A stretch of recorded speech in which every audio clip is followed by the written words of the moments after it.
Hello guys, welcome back to Denis Montreal Beer Reviews. So as promised, I'm back to reviewing the IPAs, the Canadian IPAs. This is the second last I've got here. It's called Hophead India Pale Ale. It's from British Columbia. It's brewed in a town called Kelowna, BC. This is a fairly acclaimed Canadian IPA. I've heard about it many times throughout the last couple of years, I guess. They did change the labels and the bottles, so it used to be a very standard generic Canadian glass bottle, and this is 330ml custom design bottle with the logo on the side, Tree Brewing. That's very nice. We also have a double version, double IPA, but at the time I got this in Toronto, they hadn't received, I guess, the first batch, because they just started to sell this in Ontario, and of course we can't get it here in Montreal. Interesting cap with the logo. American style IPA, Canadian IPA. The ABV on this one is actually 5.6, so this is slightly lighter than the other Canadian IPAs I've reviewed. So let's crack it open, see what it's all about, and compare it to the rest of them. Let's do it. So this is going to be my second beer from BC, which makes me happy.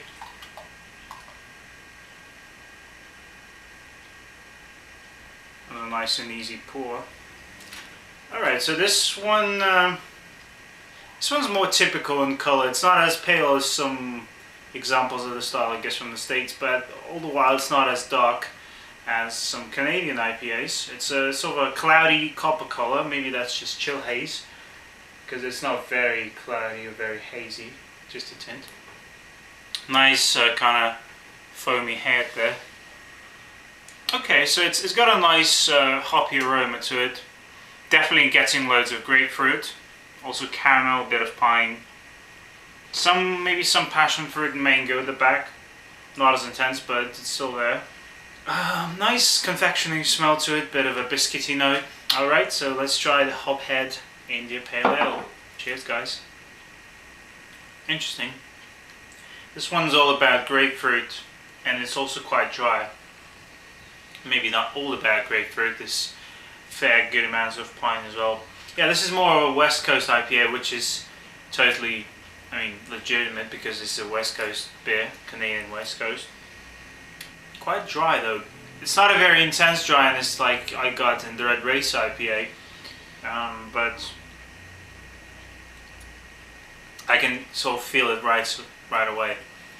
Fairly bitter, but not super bitter, I guess. Bit of caramel, a bit of just that slight hint of tropical fruit, but it's mostly citrus and pine.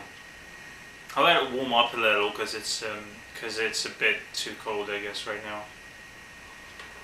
Nice lacing on the glass. So far, this is a good IPA. I'm not entirely loving this too much, but it's nice. Alrighty, so I'm back with a beer. I'm not necessarily loving this too much. If you look at the appearance, right now it's just showing you that it's got really good head retention, but a few minutes ago the lacing was mad good. It was just excellent. Pretty much looks like a perfect North American IPA, I guess. The aroma was a bit more promising than actual flavors. It's got a very, very good hop bite, and they make a point. They named this beer Hophead, and this will please any hophead, because it's got a nice sharp bitterness, which I'm dealing fine with. I'm not really having an issue with that this time around. But the dryness just kills the overall positive experience for me, I guess. It's just still drinkable, and it's not that hard to drink really if you're used to IPAs. But this is definitely not a session beer. This is kind of strange, because the ABV is significantly lower than on most other Canadian and American IPAs, which would, make me assume that this would be a more sessionable beer, but in fact it's not, at least for me. It still tastes like a proper IPA. It's good example style. It's definitely a good beer still, but it's just I'm not liking this as much as I like the other Canadian IPAs I've had in the past couple of months. So this is why I'm going to give this a 7 out of 10. If you're a hophead, you should definitely try it out. If you have access to it, and it's a nice beer to have. If you're in the States and you're wondering what a good Canadian IPA tastes like, I think it's a good one. And they do make a point of saying that it's a full-bodied India Pale Ale. It definitely has a fuller kind of body.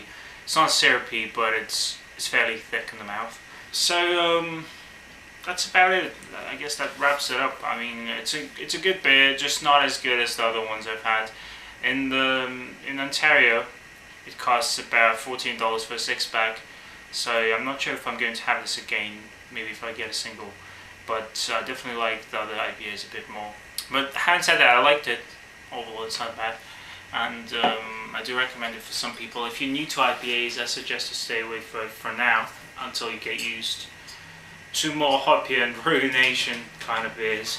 Alright guys, so that's about it. 7 out of 10 for the Treaty Brewing's Hophead.